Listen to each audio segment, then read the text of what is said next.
to our channel, Gati's Math Foundation and Brain Gym. अब होगा maths का tension दूर. So, watch this video till the end and see you at the end of the video. So let's get started. Hello everyone, welcome back again. तो standard 7th में हमने जो lesson start किया है that is simple equations. तो simple equations के ऊपर जो डेली बेसिस में जो एग्जांपल्स होते हैं इन डेली लाइफ, उसकी जो एप्लीकेशंस है उन एग्जांपल्स को किस तरह से सॉल्व करना है, इसके ऊपर एक पहले भी वीडियो बनाया है जिसकी लिंक आपको इस वीडियो के डिस्क्रिप्शन में मिल जाएगी. तो हमने लास्ट वीडियो में एक्सरसाइज स्टार्ट की थी 6.2 जो ली है मैंने कैम्ब्रिज की बुक से. तो उसी को आगे बढ़ाते हैं. क्वेश्चन नंबर 11 देखते हैं. क्या है? A man spends 1/3 of his monthly income on food. तो एक मैन का, एक आदमी का जो मंथली इनकम है, उस मंथली इनकम का कुछ जो पैसा है, मतलब उस इनकम का 1/3 जो है वो फूड पे स्पेंड करता है. अब हमें पता नहीं उसका मंथली इनकम क्या है, क्योंकि हमें क्वेश्चन में पूछा है what is his monthly income. अब हमें मंथली इनकम मालूम नहीं, तो जो अननोन रहती है क्वांटिटी, उसके लिए हम सपोज करते हैं, मान लो कि उसका मंथली इनकम x है. अब x का 1/3 वो हो गया फूड पे expend. Okay, then 1/4 on children education. अब इसी अमाउंट का 1/4 अमाउंट हो गया चिल्ड्रंस एजुकेशन पे, यानी चाइल्ड एजुकेशन पे खर्च हो गया उतना इतना पैसा. बाद में 1/6 ऑन हाउस होल्ड एक्सपेंसेस. तो घर का जो खर्चा है उस पे चला गया उसका 1/6, मतलब हाउस होल्ड एक्सपेंसेस पे उसका खर्च हो गया. और he keeps remaining 7,000 for saving.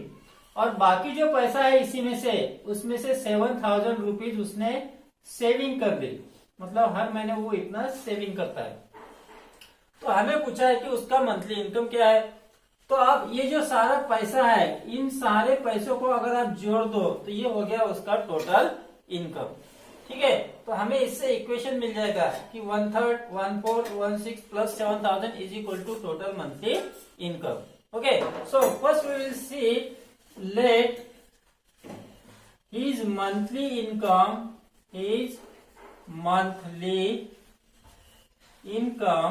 be rupees x. Okay, अब x रुपीज का 1/3 हो गया फूड पे खर्चा. ठीक है, तो spend on food, therefore spend on food. Food पे कितना खर्चा होता है उसका 1/3 of x and 1/3 multiply x. 1/3 means 1/3. Okay, so that is equal to हो गया रुपीज x/3. इतना हो गया फूड पे खर्चा. फिर 1/4 हो गया चिल्ड्रन एजुकेशन पे. तो therefore spent on children education, spent on education लिखो सिर्फ, spent on education is equal to कितना है 1/4 है. 1/4 means 1/4 of x means multiply x, that is equal to rupees x/4. आगे 1/6 on household expenses. Therefore we can say that spent on household expenses. Household यानी घर के खर्चे पे कितना रुपया उसका खर्च हो रहा है हर महीने, तो वो हो रहा है 1/6 of x and 1/6 into x, that is equal to rupees x/6. तो ये हो गया उसका टोटल खर्चा. अब इसी में से वो बचाता भी है, तो 7,000 rupees, and we will write now savings is equal to rupees 7,000. अब कंडीशन क्या है कि ये सब टोटल मिलाकर होनी चाहिए rupees x. Therefore we will get equation. So we will write x/3 पहला खर्चा, फिर x/4 दूसरा खर्चा, प्लस x/6 तीसरा खर्चा, प्लस 7,000. ये सब मिलाकर हो जाएंगे रुपीज x यानी x. अब आपको क्या करना है कि जो कांस्टेंट टर्म है उसको राइट साइड में लेके जाएंगे और उधर जो वेरिएबल की टर्म है उसको लेफ्ट साइड में लाएंगे. Therefore you will gate x/3 plus x/4 plus x/6 minus x. यहाँ पे जो x है वो पॉजिटिव है, उसको लेफ्ट साइड में आ जाएगा तो हो जाएगा negative. That is equal to 7,000 उधर लेके जाओ तो हो जाएगा -7,000. अब देखो आप यहाँ पे सबका डिनोमिनेटर हमें सेम करना है. यहाँ पे डिनोमिनेटर कोई नहीं, मतलब 1 है. तो इनका डिनोमिनेटर सेम करने के लिए हम 3, 4 और 6 का फाइंड करेंगे एलसीएम। तो 3, 4 एंड 6 इसका एलसीएम फाइंड करो। तो 3 1 जा 4 एज इट इज, 3 2 जा, फिर 2 से डिवाइड करो, 2 2 जा 4, 2 1 जा 2, फिर 2 से करो 1 1 1, तो 3 2 जा 6, 6 2 जा 12। तो इसका एलसीएम हो गया 12, यानी सबका डिनोमिनेटर आना चाहिए 12। तो 3 की जगह 12 आने के लिए हमें 4 से मल्टीप्लाई करना है, तो 4 से x को मल्टीप्लाई करो और 3 को भी। सो you will get 4x upon 12, okay, plus यहाँ 4 की जगह 12 आने के लिए 3 से मल्टीप्लाई करेंगे, तो न्यूमरेटर और डिनोमिनेटर दोनों को मल्टीप्लाई करो। सो you will gate 3x upon 12, plus यहाँ पे 12 आने के लिए 2 से मल्टीप्लाई करेंगे, सो you will gate 2x upon 12, minus यहाँ पे हम इसका डिनोमिनेटर कोई नहीं मतलब 1 है, तो 1 की जगह 12 आने के लिए 12 से मल्टीप्लाई करेंगे, तो 12 into x, 12x upon 12 is equal to minus 7000। तो सबका डिनोमिनेटर अभी सेम हो गया। तो अब हम करते हैं न्यूमरेटर की addition. 4x plus 3x 7x plus 2x 9x और 9x माइनस 12x हो गया minus 3x। So you will get therefore minus 3x upon 12 is equal to minus 7000। अब 3 से 12 को डिवाइड करो, 3 1 जा 3, 3 4 जा 12। अब यहाँ पे देखो 4 डिनोमिनेटर में, तो इसको हम राइट साइड में ट्रांसपोज करेंगे। सो you will gate therefore I will write here, therefore you will get minus x is equal to minus 7000 multiplied by 4। हमने डिनोमिनेटर में जो 4 है उसको ट्रांसपोज किया, सो you will get minus 28,000। Okay, अब दोनों साइड में निगेटिव साइन है, इस निगेटिव साइन को हटाने के लिए हम क्या करते हैं, -1 से लेफ्ट और राइट साइड दोनों को मल्टीप्लाई करते हैं। तो -1 से अगर -x को मल्टीप्लाई करोगे तो पॉजिटिव हो जाएगा, therefore you will get x is equal to 28,000।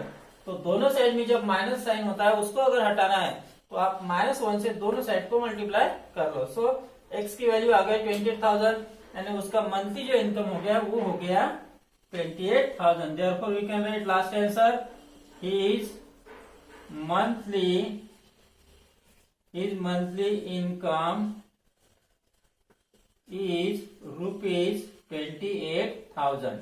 अब आप इसको वेरीफाई चेक कर सकते हो, कैसे? 28,000 का 1/3 निकाला, यानी 1/3 इंटू 28,000 करो, आप इसका जो आंसर आएगा वो देखो। फिर 1/4 आप 28,000 करो, 1/4 इंटू 28,000 करो, इसका आंसर निकालो। फिर 1/6 आप 28,000 करो, इसका आंसर निकालो, और फिर 7,000 आप इन सबको ऐड कर लो तो आंसर आ जाएगा 28,000। तो इस तरह से ये एग्जाम्पल है। Got it?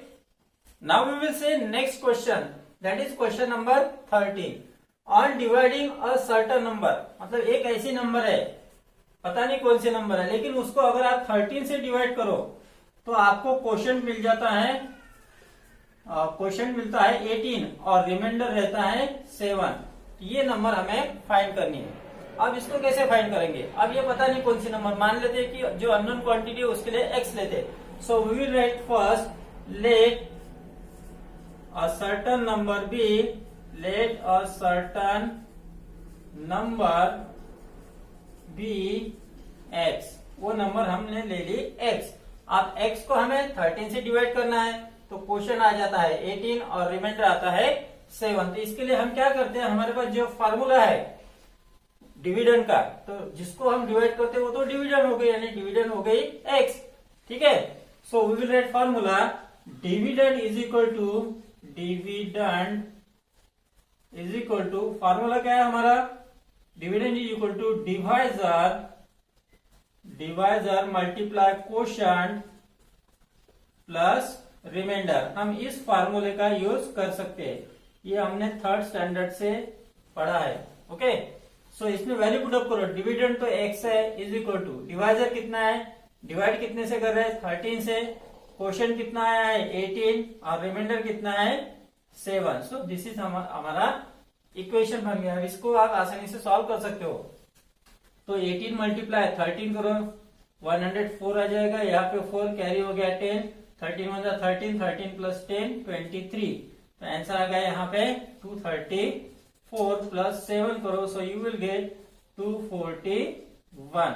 So the certain number is 241. So we can write here, therefore a certain number is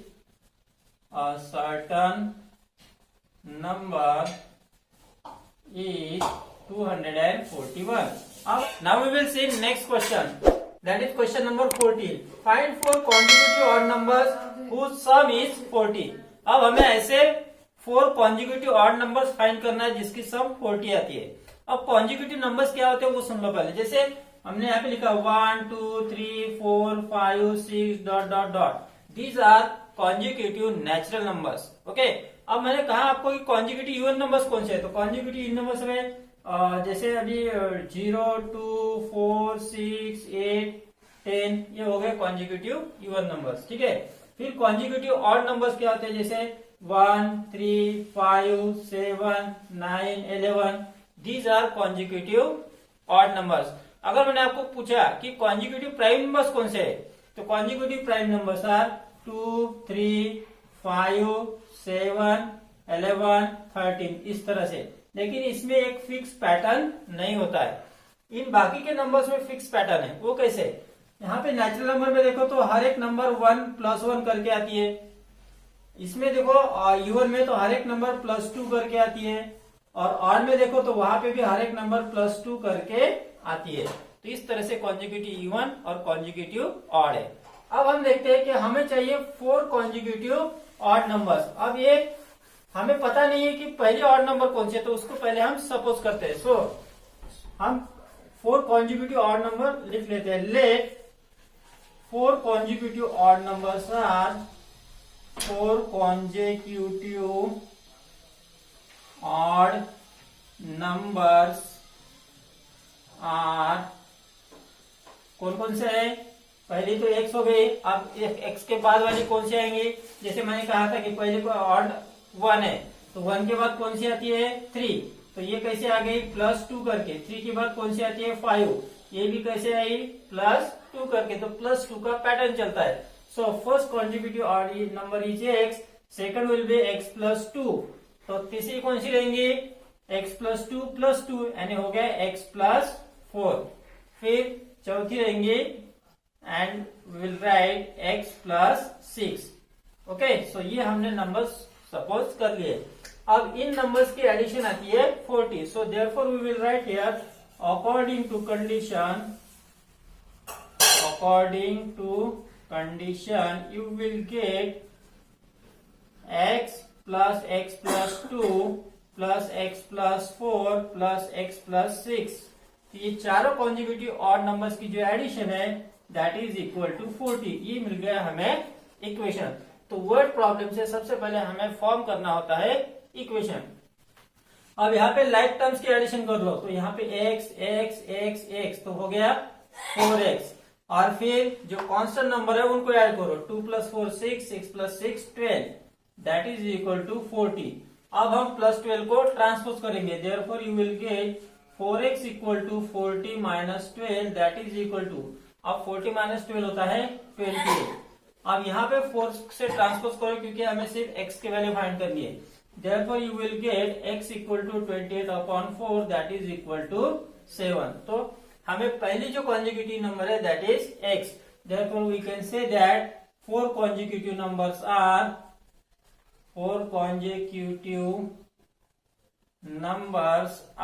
पहली तो नंबर हो गई 7.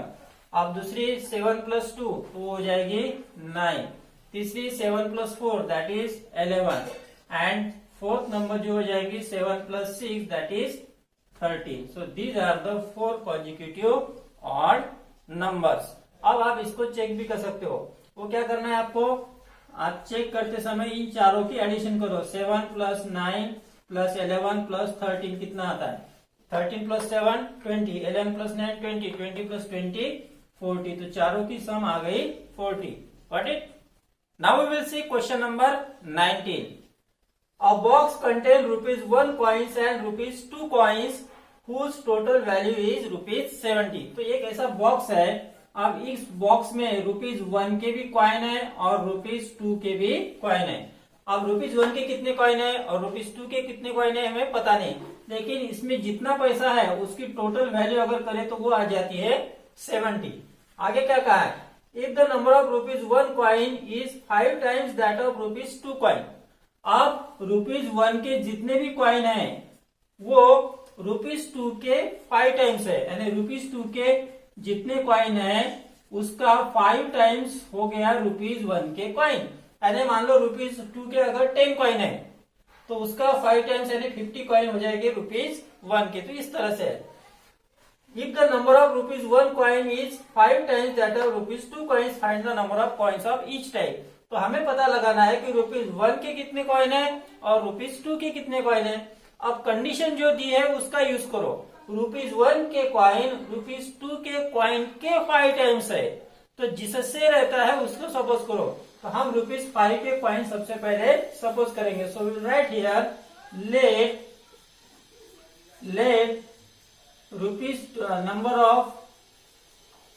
number of coins of ₹2 be x। मान लो कि ₹2 के x कॉइन्स है, therefore number of coins of ₹1 equal to number of coins of ₹1। तो ₹1 के कितने कॉइन्स हो जाएंगे, जितने कॉइन्स ₹2 के है उसका 5 टाइम्स, यानी x का 5 टाइम्स, तो दैट इज 5x। ओके, अब आप देखो कि ₹2 के अगर x कॉइन है तो टोटल रुपीज कितने हो जाएंगे। मान लो ₹2 के अगर 5 कॉइन्स है तो कितने रुपीज हो जाएंगे, 10 रुपीज हो जाएंगे, है ना, क्योंकि हम 2 से उसको मल्टीप्लाई करेंगे। जितने भी नंबर ऑफ कॉइन्स होते हैं उसको अगर आप 2 से मल्टीप्लाई करोगे तो आपको उसकी टोटल वैल्यू मिलेगी। So we can say that therefore number of ₹2 coins, तो वो हो गए हमारे 2x। ओके, और ₹1 के 5x कॉइन है तो उसके रुपीज हो गए 5x, तो 2x प्लस 5x। अब दोनों के मिलाकर कितने रुपीज है, 70। So is equal to 70। Got it. Therefore you can say that 5x plus 2x that is 7x is equal to 70. So x is equal to 70 upon 7 that is equal to 10. तो 2 rupees के कितने coin हो गए, 10। Therefore we can say that the number of coins of ₹2, the number of coins of ₹2 equal to हो गए 10, and therefore the number of coins